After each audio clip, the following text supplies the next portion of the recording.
الحمدللہ رب العالمین والصلاة والسلام علی سید الانبیاء والمرسلین اما بعد۔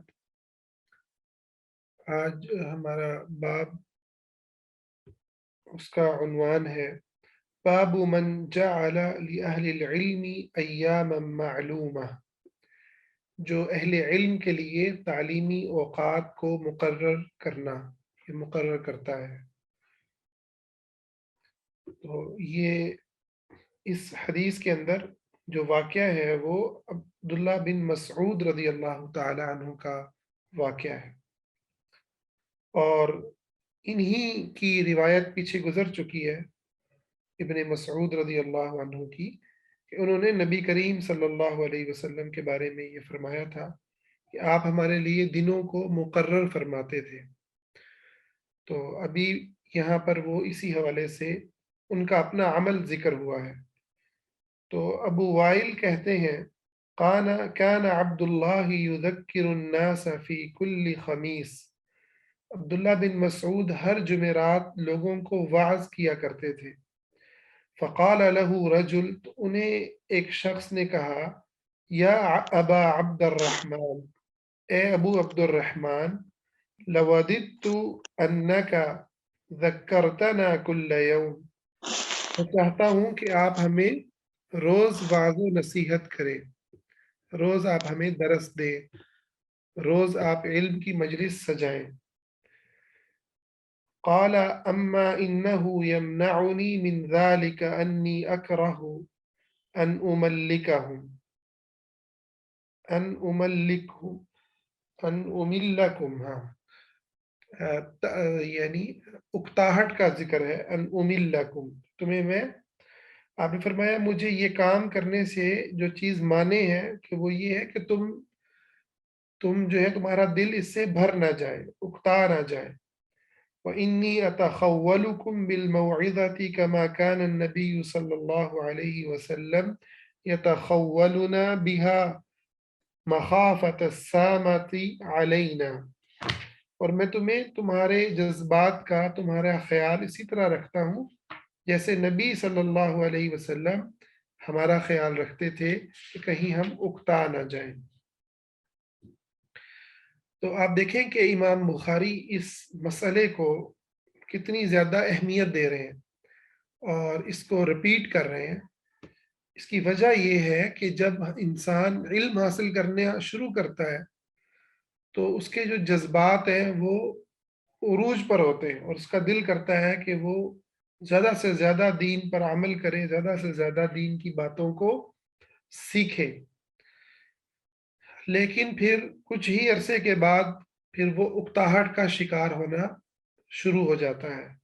اور یوں جو رہا سہا عمل ہے وہ بھی بند ہو جاتا ہے۔ تو اس چیز کی بڑی ہی اہمیت ہے۔ یہاں امام صاحب نے جو عنوان باندھا ہے وہ یہ ہے کہ اہل علم کے لیے جو دنوں کو مقرر کرنا، ان کی تعلیم کے لیے۔ تو اہل علم جو خود علم والے ہیں، علم کے اندر ایک مقام پر پہنچے ہوئے ہیں، تقوی کے ایک بلند درجے کے اوپر ہیں، وہ بھی اکتا جاتے ہیں۔ ٹھیک ہے، اس میں اشارہ ہے کہ ایسا نہیں ہے کہ کوئی اپنے آپ کو یہ سمجھے کہ میں تو بڑا جو ہوں وہ تیز ہوں، تو بس اب مجھے تو روز جو ہے وہ میری وہ ہونی چاہیے، مجھے جو ہے وہ وعظ و نصیحت ہونا چاہیے۔ تو اس بات کو ابن مسعود رضی اللہ عنہ نے جو ہے وہ بالکل ایک جو ہے الگ انداز کے اندر لے کے چل رہے ہیں، اور وہ تھا کہ آپ نے جمعرات کا دن مقرر کیا۔ تو کسی دن کو مقرر کرنا انتظامی اعتبار سے، ٹھیک ہے، کہ اس دن لوگ فارغ ہوتے ہیں، اس دن وقت لوگوں کے پاس مناسب ہوتا ہے، تو اس کے اندر کوئی حرج نہیں ہے، ٹھیک ہے، اس کے اندر کوئی حرج نہیں ہے کہ کوئی خاص دن مقرر کر دیا جائے لوگوں کی سہولت کے اعتبار سے۔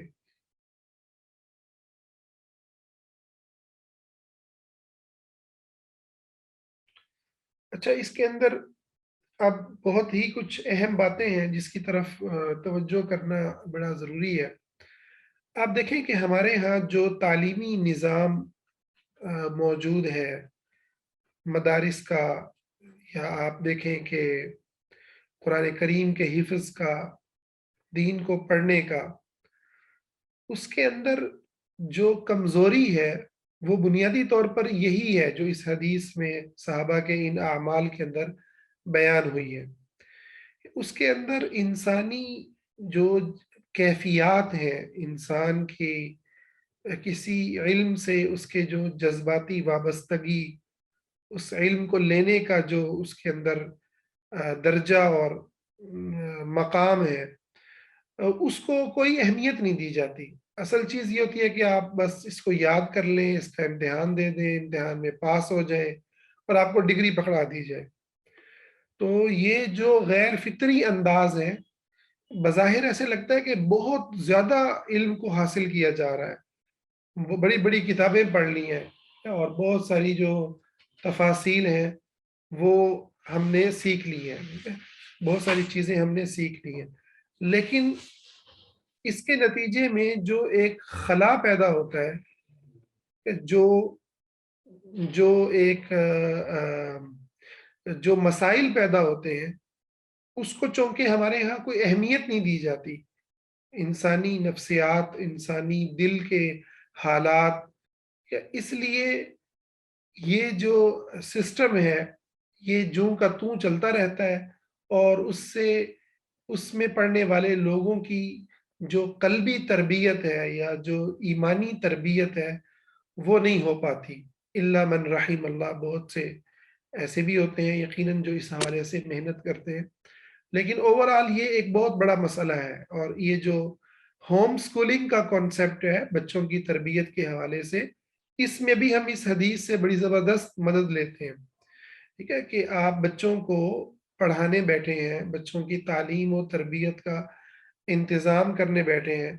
تو بچوں کو محض ایک سکول میں، ایک سسٹم میں باندھ دینا، چاہے آپ ان کی دینی تعلیم دے رہے ہیں یا دنیا کی تعلیم دے رہے ہیں، جو کہ وہ بھی دین ہی ہے، ٹھیک ہے؟ وہ بھی دین ہی کا ایک حصہ ہے، ٹھیک ہے؟ تو یہ جو عمل ہمارے ہاں پایا جاتا ہے یہ غیر فطری ہے۔ اس کے نتیجے کے اندر اس علم سے شاید انسان ڈسکنیکٹ ہو جاتا ہے، کیونکہ اس سے جو لطف لینا ہے، اس سے جو ایمان لینا ہے، اس سے جو انسان کی وابستگی اور تعلق ہے وہ کمزور ہو جاتا ہے۔ تو اس کے اندر اس چیز کو دیکھنا بہت ضروری ہے کہ جو تعلیم کا جو انداز ہے وہ کیا ہو۔ اس میں ایک بڑا ہی اہم لفظ ہے، کان عبداللہ یذکر الناس، لوگوں کو نصیحت کرتے تھے۔ تو نصیحت جو ہے نا، یہ ایک بڑا ہی اہم نقطہ ہے جو اس حدیث کے اندر بیان ہوا ہے، کہ جو نصیحت ہوتی ہے اس میں اور مختلف علوم کو پڑھنے میں فرق ہے۔ یعنی ایک آدمی اصول حدیث کو پڑھ رہا ہے، اصول فقہ کو پڑھ رہا ہے، تو وہ نصیحت تذکیر میں نہیں آئے گا، وہ تعلیم میں آئے گا، ٹھیک ہے؟ آپ سائنس کا کوئی سبجیکٹ پڑھ رہے ہیں، آپ میتھ کو پڑھ رہے ہیں، وہ ایک اور چیز ہے۔ اس کے اندر ممکن ہے کہ کوئی بندہ روز پڑھے اور اس کا دل نہ اکتا ہے، ٹھیک ہے؟ روز پڑھے، اس کا دل جو ہے وہ مزید سے مزید اس کا جو دل ہے اس میں لگا رہے، ٹھیک ہے؟ لیکن جو نصیحت والا جو پہلو ہوتا ہے نا، جس کے اندر آپ ڈراتے ہیں، جس کے اندر آپ خوشخبری دیتے ہیں، جس کے اندر آپ اس کو پوری توجہ آپ نے کھینچی ہوتی ہے، ٹھیک ہے؟ اور اس توجہ کو آپ جو ہے وہ اس کو اللہ تعالیٰ سے جوڑ رہے ہوتے ہیں، آپ ان کو گناہوں پر تنبیہ کر رہے ہوتے ہیں، بتا رہے ہوتے ہیں کہ یہ گناہ ہے، یہ درست ہے، یہ غلط ہے، ٹھیک ہے؟ یا جہنم کا تذکرہ ہو رہا ہوتا ہے یا جنت کا ذکر ہو رہا ہوتا ہے۔ تو یہ جو نصیحت کا خاص جو عمل ہے، ٹھیک ہے، اس عمل کے بارے میں خاص طور پر ہمیں سمجھنا چاہیے کہ یہ عمل جو ہے نا، یہ ہر ٹائم نہیں ہونا چاہیے۔ اب آپ اندازہ لگائیں کہ جو اماں ابا یا جو استاد یا جو ٹیچر، ٹھیک ہے، اس کا پورا جو جو اس کی عمارت ہے جو کھڑی ہوئی، وہ کھڑی ہی نصیحت کے اوپر ہے، وہ ہر ٹائم نصیحت کر رہا ہے، ہر ٹائم نصیحت کر رہا ہے، بیٹا یوں نہ کرو، بیٹا یوں نہ کرو، بیٹا یوں نہ کرو،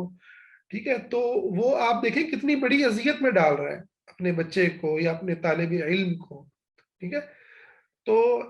ان لہجوں کو کنٹرول کرنا ہوگا۔ یہ جو ہمارے ناصحانہ لہجے ہوتے ہیں نا، بلکہ ناصحانہ تو ہمارے یہاں کم ہوتے ہیں، اس سے بھی زیادہ کہتے ہیں نا وہ اس کو کیا کہنا چاہیے، مطلب ڈرانے والے لہجے ہوتے ہیں نا ہمارے یہاں تو، ٹھیک ہے، دھمکانے والے لہجے ہوتے ہیں نصیحت کے نام پہ، تو وہ تو پھر بہت آگے کی چیز ہو جاتی ہے، جو شاید شریعت جس سے منع بھی کرتی ہے آپ کو کہ آپ اس طرح سے نہ جائیں۔ تو لیکن اگر آپ محض نصیحت بھی کر رہے ہیں، اللہ تعالیٰ کی بات کر رہے ہیں، ٹھیک ہے، اور آپ آخرت کی بات کر رہے ہیں، تو اس کو بھی اگر آپ روز کریں گے تو اس کے دل میں آخرت کا فکر الٹا پیدا ہونے کی بجائے ختم ہو جائے گی، ٹھیک ہے؟ یا وہ بیچارہ اتنا اس میں جائے گا، جیسے ہمارے یہاں صوفیاء بیسیکلی وہ نفسیاتی امراض ہی ہوتے ہیں نا جو ہمارے یہاں پائے گئے، ٹھیک ہے نا، گلٹ میں، نفس کی تذلیل میں وہ ایسے ہو جائے گا ملنگ، اور اس کے ہماری زندگی پہ اثرات نظر آتے ہیں، ٹھیک ہے نا۔ آپ دیکھیں کہ یہ جو ہمارے ہاں دینی طبقہ ہوتا ہے، یعنی یہ ایک بڑی عجیب بات نہیں ہے کہ یہ دینی طبقہ جو ہوتا ہے یہ زیادہ نہیں کما پاتا، اچھا یہ اچھا نہیں کھا پاتا، اچھا نہیں پہن پاتا، یعنی یہ ایک مسئلہ ہے باقاعدہ۔ اچھا کوئی دے دے گا تو وہ تو مولوی صاحب لے کے پہن لیں گے، ہے نا، وہ دعوت کر دیں گے تو کھا بھی لیں گے، لیکن یہ ایک حقیقت ہے، کیونکہ میں خود اس طبقے سے تعلق رکھتا ہوں، مذہبی طبقے سے، اس لیے میں یہ تنقید نہیں کر رہا، یہ میں حقیقت میں ایک چیز کو کھول رہا ہوں کہ آپ دیکھیں کہ یہ کیوں ہوتا ہے۔ تو اس کی وجہ یہ ہے کہ اتنا زیادہ ہم اپنے گناہگار ہونے کو سنتے ہیں کہ، اور اتنا زیادہ جہنم کو سنتے ہیں کہ جہنم میں جا گریں گے، یہ گناہ کرے گا تو یہ انجام ہے، یہ گناہ کرے گا تو یہ انجام ہے، یا جو ہے جنت کا تذکرہ ہوگا تو بھی اسی انداز کے اندر، ٹھیک ہے۔ تو انسان کی جو انسانی صفات ہیں اس کے ساتھ، یعنی جو انسان میں کمزوریاں ہیں اس کے ساتھ تو انسان کو قبول ہی نہیں کیا جاتا، ٹھیک ہے۔ آپ مدارس کے اندر اسکول کا پڑھتے ہیں تو مجھے آج بھی یاد ہے کہ مدرسے کا استاد آج بھی اسکول کے پڑھنے والے بچے کی بے عزتی کر رہا ہوگا، تو بڑا آیا انگلش پڑھنی ہے، تو نے یہ کرنا ہے وہ کرنا ہے، ٹھیک ہے، تم نے کیا کرنا ہے ڈگریاں لے کے، بس یہ اللہ کے دین کا کام ہے، یہ کرو۔ اور اچھا استاد کو بچہ دیکھ رہا ہوگا کہ استاد روز انتظامیہ سے ذلیل ہو رہا ہے، انتظامیہ اس کو کبھی نکال رہی ہے، کبھی کوئی شکایت، کبھی کوئی شکایت، ٹھیک ہے، استاد جی جو ہے نا وہ لوگوں کی طرف دیکھ رہے ہیں، لوگوں کی جیب کی طرف دیکھ رہے ہیں کہ یار کوئی خرچہ کر دے، کوئی معاملہ کر دے۔ تو یہ اس سے ایک ایسے امراض اور ایک ایسے مسائل پیدا ہوتے ہیں کہ جس کے نتیجے میں انسان جو ہے وہ گرتا چلا جاتا ہے، ٹھیک ہے؟ تو اس معاملے کو بہت اچھے سے سمجھنا ضروری ہے کہ یہ جو روز کی نصیحت والا انداز ہے یہ درست نہیں ہے، ٹھیک ہے، بلکہ اس کے اندر صحابہ کا جو اسلوب تھا، اور وہ یقیناً نبی علیہ الصلوۃ والسلام کی روشنی میں تھا، احادیث کی روشنی میں، کہ ہفتے میں ایک دن آپ نصیحت فرماتے تھے، ٹھیک ہے۔ تو تعلیم کے باقی پہلو بے شک روز ہو جائے کوئی حرج نہیں، لیکن جو وعظ اور نصیحت ہے، کہ جو جنت جہنم کا ذکر ہے، ٹھیک ہے، وہ ہفتے میں ایک دن ہونا چاہیے، یا یہ کہ یوں کرو اور یوں نہ کرو، اس کو بھی دیکھنا چاہیے کہ کیا چیز جو ہے وہ کتنا کام کر رہی ہے، ٹھیک ہے۔ ہر وقت پیچھے پڑے رہنا، ہر وقت مسلط رہنا یہ درست نہیں ہے۔ اس سے اگر بڑوں کے بارے میں اور صحابہ کے بارے میں یہ کہا جا رہا ہے کہ تم جو ہے انی اکرہ ان املکم، میں تمہیں اس بات کو ناپسند کرتا ہوں کہ تمہارا دل جو ہے وہ بھر جائے اور تم تنگ آ جاؤ، ٹھیک ہے۔ تو آج کا انسان تنگ کیوں نہیں آ سکتا، ٹھیک ہے، اس کو کیوں نہیں جو ہے وہ، اس کی کیوں نہیں جان چھوٹنی چاہیے، ٹھیک ہے، اور پھر عمر کا چھوٹا ہو اور یعنی اس پہلو میں ہو تو زیادہ اس کا حق ہے کہ اس چیز کو سمجھا جائے۔ تو اس لحاظ سے ہوم سکولنگ کا جو کنسیپٹ جو اسکالرز دیتے ہیں، چاہے وہ ہمارے ای آر ڈی سی کے جو ہیں سر سلمان صدیقی ہیں، حقیقت جو ہیں، اور دیگر بہت سارے لوگ ہیں، وہ بہترین زبردست ایک ماڈل ہے جس کے اوپر کام ہونا چاہیے، ٹھیک ہے، اور جس کو فالو کرنا چاہیے، اور دینی تعلیم کے اندر بھی لوگوں کو چاہیے کہ اسی طرح کے ماڈل کے اوپر کام کریں، بجائے اس کے کہ لوگوں کو پر مسلط ہو کے ان کو بس 8 سال میں کچھ نہ کچھ عالم بنانا ہے۔ میں مدارس کے وجود یا اس کا اس کی اہمیت کا انکار نہیں کر رہا، ٹھیک ہے، لیکن میں ایک بطور مشورہ یہاں پر اس حدیث کی روشنی میں یہ بات کر رہا ہوں کہ اس تعلیمی نظام کو سلف صالحین صحابہ کے منہج کے اوپر لوٹنا چاہیے، ٹھیک ہے، اور اس طرف اس کو لے کے جانا چاہیے جو کہ نیچرل ہو۔ اگلا جو باب ہے اس کے اندر نبی علیہ الصلوۃ والسلام کی بڑی ہی عظیم حدیث ہے، باب کا عنوان ہے باب من یرید اللہ بہ خیرا یفقہہ فی الدین۔ اللہ تعالیٰ جس سے خیر کا ارادہ کرتا ہے اسے دین کی فقاہت عطا فرماتا ہے۔ تو یہ حدیث سے لیے گئے الفاظ ہیں جو باب میں استعمال ہوئے ہیں۔ اس حدیث کے راوی جو ہیں وہ معاویہ رضی اللہ تعالیٰ عنہ ہیں، فرماتے ہیں سمعت النبی صلی اللہ علیہ وسلم، میں نے نبی صلی اللہ علیہ وسلم کو فرماتے ہوئے سنا، یقول من یرید اللہ بہ خیرا یفقہہ فی الدین، اللہ تعالیٰ جس سے خیر کا ارادہ کرتا ہے اسے دین کی فقاہت عطا فرما دیتا ہے۔ وَإِنَّمَا أَنَا قَاسِمٌ، اور میں تو تقسیم کرنے والا ہوں، واللہ یعطی، دینے والی ذات اللہ تعالیٰ کی ہے۔ وَلَن تَزَالَ هَذِهِ الْأُمَّةُ قَائِمَةً عَلَى أَمْرِ اللَّهِ لَا يَضُرُّهُمْ مَنْ خَالَفَهُمْ حَتَّى يَأْتِيَ أَمْرُ اللَّهِ، اور یہ امت جو ہے وہ اس امت کے اندر ایک گروہ جو ہے وہ ہمیشہ وَلَن تَزَالَ هَذِهِ الْأُمَّةُ، یہ جو امت ہے یہ ہمیشہ اللہ کے حکم پر قائم رہے گی، اور ان کی مخالفت کرنے والا کوئی نقصان نہیں پہنچا پائے گا یہاں تک کہ اللہ کا حکم جو ہے وہ آ جائے۔ باقی بعض احادیث کے اندر جو ہے ایک گروہ کا بھی تذکرہ ہے کہ لا تزال طائفہ، ایک گروہ جو ہے وہ حق پر قائم رہے گا اور حق کی طرف دعوت دیتا رہے گا۔ اور یہاں پر امت کا ذکر ہے جو کہ دونوں ہی بڑے خوبصورت الفاظ ہیں۔ تو اس حدیث میں سیدنا معاویہ رضی اللہ تعالی عنہ روایت کرنے والے ہیں، اور وہ آپ صلی اللہ علیہ وسلم سے یہ الفاظ نقل کرتے ہیں کہ اللہ جس سے خیر کا ارادہ کر لے تو اسے دین کی فقاہت عطا فرماتا ہے، دین کی سمجھ عطا فرماتا ہے۔ اس کا مطلب یہ نہیں ہے کہ اس کو بہت حدیثیں یاد ہو جاتی ہیں، ٹھیک ہے، اس کا یہ مطلب نہیں ہے کہ وہ بہت بڑا کوئی عالم بن جاتا ہے، ٹھیک ہے۔ دین کی فقاہت یعنی اس کا ایک منیمم درجہ ہے اور میکسیمم تو اس کے کوئی حد ہی نہیں ہے۔ سب سے بڑھ کر جو فقیہ ہیں وہ ہمارے نبی ہیں صلی اللہ علیہ وسلم، پھر خلفائے راشدین ہیں، اور پھر ان کے بعد دیگر جو ہے سلف صالحین ہیں، تو اور پھر ائمہ محدثین مجاہدین اور امت کے جو دیگر خیر کے کام کرنے والے، یہ سب کے سب دین کی سمجھ رکھنے والے لوگ ہیں، اور عام عوام بھی وہ بھی اس کو بھی جو ہے ہم کہہ سکتے ہیں کہ ان میں جو لوگ اللہ کے دین سے جڑتے ہیں اللہ تعالیٰ ان کو اپنے دین کی فقاہت سے نوازتا ہے، دین کی سمجھ بوجھ عطا فرما دیتا ہے۔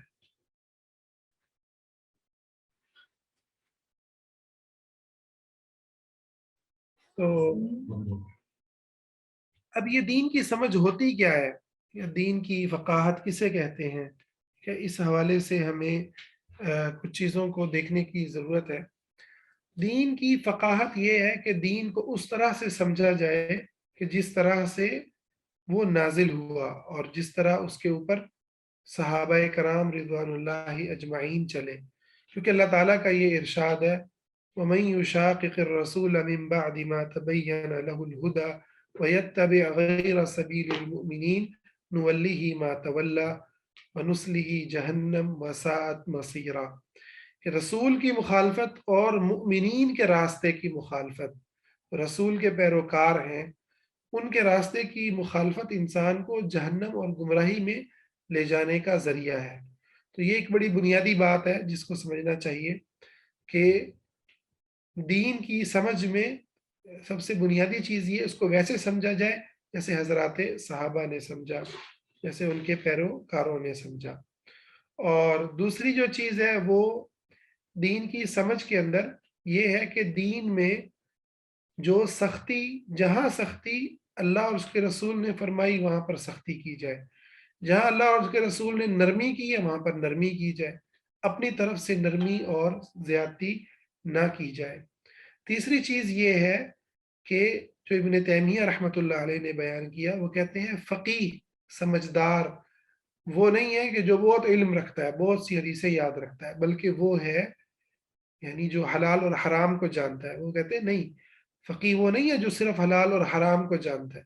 بلکہ فقیہ وہ ہے جو دو نیکی کے کاموں میں بڑے نیکی کے کام کو جانتا ہے اور دو برے کاموں میں بڑے برائی کو جانتا ہے۔ میں ایک مثال دے کر کے اس کو واضح کرتا ہوں۔ مثال کے طور پر ایک چھوٹا سا مسئلہ، ابھی ہمارا ایک بزرگ ہیں، ہمارے استاد ہیں، ان سے ڈسکس ہو رہا تھا کہ بچوں کی سالگرہ کرنا، اس کے بارے میں کیا رائے ہے؟ تو بہت سے علماء اس کو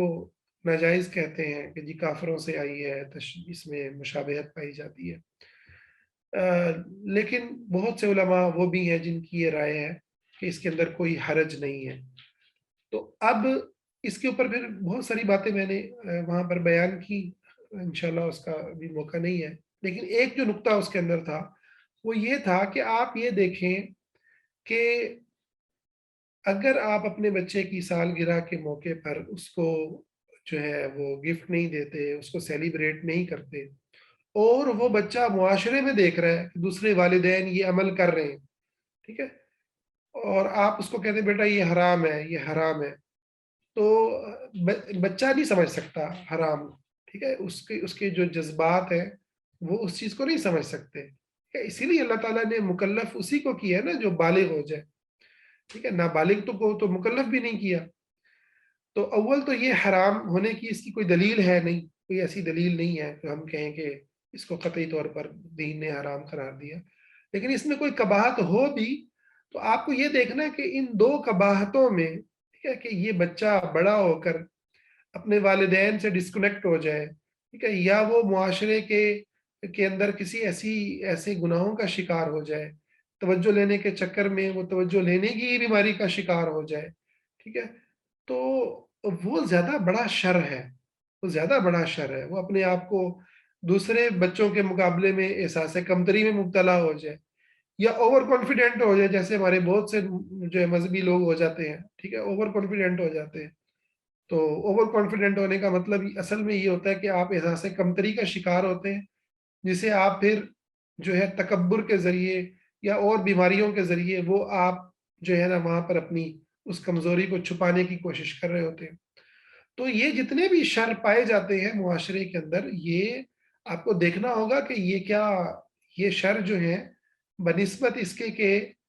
وہ عمل کیا جائے، تو کیا یہ شر جو ہے وہ بڑا ہے یا وہ بڑا ہے، ٹھیک ہے۔ تو ممکن ہے کہ کوئی سعودیہ کے معاشرے کے اندر ہو تو وہاں پر عموماً لوگ نہیں ہے یہ برتھ ڈے مناتے، ٹھیک ہے، بچوں کی برتھ ڈے وہاں پر نہیں ہوتی عرب کنٹریز میں، تو وہاں علماء اگر سختی کر رہے ہیں، کہہ رہے ہیں کہ نہیں یہ درست نہیں ہے، تو وہ ٹھیک ہے، ان کے لحاظ سے وہاں پر یہ نئی چیز آ رہی ہے وہ اس کو روکنا چاہ رہے ہیں، ٹھیک ہے۔ لیکن ایک ایسے معاشرے میں مثلا ویسٹ میں رہنے والا مسلمان یا پاکستان کی کمیونٹی میں بھی رہنے والا مسلمان، جس کے بچے روز دیکھ رہے ہیں کہ جی اس کی کزن کی جو ہے برتھ ڈے، آج اس کی فلاں کی، فلاں دوست کی، فلاں کلاس فیلو کی، تو اس صورت کے اندر میں یہ سمجھتا ہوں کہ ہمیں اس طریقے سے موازنہ کرنا چاہیے۔ ہاں ایک چیز واضح طور پر صریح قطعی طور پر حرام ہے، اس کو تو آپ نہیں کر سکتے، ٹھیک ہے، لیکن جن چیزوں میں گنجائش ہے ان چیزوں میں آپ کو دیکھنا ہوگا۔ اسی طرح سیاست کے باب میں، بیٹا آپ یہ نا میوٹ کر لیں، اسی طرح سے سیاست کے باب میں آپ دیکھیں کہ جو چیزیں ہیں ان کے اندر بھی یعنی انسان جو ہے وہ بسا اوقات کسی گروہ کا، کسی چیز کا حصہ بنتا ہے، کیونکہ اس کے مد مقابل جو شر ہے وہ اس سے کہیں بڑا ہوتا ہے۔ اب بہت سے لوگ جیسے ہمارے یہاں تنظیم اسلامی ہے، ڈاکٹر اسرار صاحب ہیں، اللہ تعالیٰ ان کی بخشش فرمائے جو بھی ان سے خطائیں ہوئیں، لیکن آپ دیکھیں کہ یعنی اب جمہوریت سے کی کفریہ نظام ہے، کوئی شک نہیں ہے، کوئی شک نہیں، کفریہ نظام ہے، لیکن آپ اس کا بائیک آؤٹ کرنے سے کیا اس جو ماحول ہے، یہ جو سوسائٹی ہے، یہ جو معاشرہ ہے، اس کے اندر آپ کے پاس کوئی ایسا آلٹرنیٹ آپشن موجود ہے کہ جس سے آپ شر کو کم کر سکیں، اسلام کی نصرت کر سکیں، ایسے قوانین جو خلاف اسلام ہیں انہیں آپ روک سکیں؟ ابھی آپ تازہ مثال ہی لے لیں، یہ جو ٹرانسجینڈر بل پاس ہوا ہے، ٹھیک ہے، اس کے اوپر جماعت اسلامی کے لوگوں نے وہاں سٹینڈ لیا، اور اس کے بعد پھر باقی لوگوں کو بھی شرم آئی، بہت سے لوگوں کو تو پتہ ہی نہیں تھا، مذہبی لوگوں کو جو اس کے اندر موجود ہے، لیکن الغرض بہرحال اس کے اوپر ایک بڑا سٹینڈ جو ہے وہاں پر وہ کھڑا ہو رہا ہے کہ تو اگر آپ پارلیمنٹ میں موجود ہی نہیں ہے، اس سسٹم میں موجود ہی نہیں ہے، اور آپ کے ملک میں جو ہے وہ زنا کاری اور بدکاری اور یہ سارے کام جو ہے وہ پھیلتے چلے جاتے ہیں، تو آپ بجائے اس کے کہ اس آئیڈیل سچویشن کو لے کے بیٹھے رہیں کہ جی اسلام کا تو نظام بھی جمہوریت نہیں ہے، خلافت نظام ہے، تو بھائی خلافت پر کوئی ایک جماعت تو نہیں پہنچے گی، وہ تو پوری امت کا سفر ہے۔ جب امت اپنی اخلاقی، اپنی عقائد، اپنے ایمانی، اپنی سیاسی، اپنی عسکری طاقت کے اعتبار سے ایک مرحلے میں داخل ہوگی تو اللہ تعالیٰ وہ بھی عطا کر دے گا، لیکن اس وقت تک بیٹھے اسی کو آپ روتے رہیں، اور جو شر کو، جس شر کو آپ روک سکتے ہیں اس کو آپ کم کرنے میں کردار ادا نہ کریں، الٹا ان بھائیوں کے ہی جو جو کام کر رہے ہیں انہی کو ہی مطعون کرتے رہیں، انہی پہ تان و تشنیع کرتے رہیں، تو یہ ایک بہت بڑا نقصان ہے، ٹھیک ہے؟ تو آپ وہ غلطیاں نہ کریں جو آپ کو نظر آ رہی ہیں کہ یہ جماعتیں کر رہی ہیں، لیکن آپ حصہ تو ڈالیں، شر کو کم کرنے میں کردار تو ادا کریں، اور آپ دیکھیں اخوان نے کیا، اخوان المسلمون نے مصر کے اندر،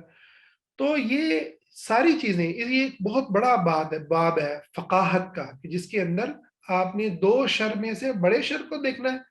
کہ کون سا بڑا شر ہے، ٹھیک ہے، اور اگر چھوٹے شر کو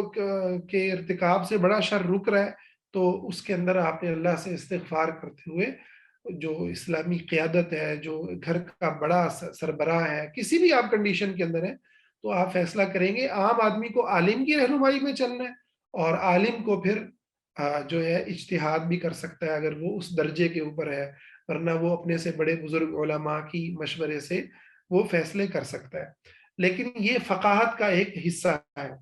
اور اس کے اندر جو آخری بات بیان ہوئی ہے وہ یہ ہے کہ اس امت کے اندر ایک گروہ، یا یہ امت جو ہے وہ حق پر قائم رہے گی، کوئی مخالفت کرنے والا ان کا نقصان نہ کر سکے گا، یہ خوشخبری ہے اس امت کے لیے، ٹھیک ہے، چاہے اس امت میں ایک طبقہ ایسا رہے، ٹھیک ہے، یا پوری امت جو ہے، یقیناً اکثریت جو ہے وہ تو اس کے بارے میں تو بات نہیں کی گئی، لوگ ایسے ہوتے ہیں جیسے اللہ نے قرآن میں کہا اکثر عقل نہیں رکھتے، لیکن اوورآل مسلمان امت جو ہے وہ یہود کی طرح پھٹکاری ہوئی نہیں ہے، یہود کی طرح، عیسائیت کی طرح گمراہ نہیں ہے، مغضوب نہیں ہے، بلکہ امت مرحومہ ہے جس پر خدا تعالیٰ کی رحمت ہے، اور اللہ رب العزت اسے جو ہے وہ قوتوں سے نوازے گا، اس پہ جو ہے وہ ایسے ایام آ سکتے ہیں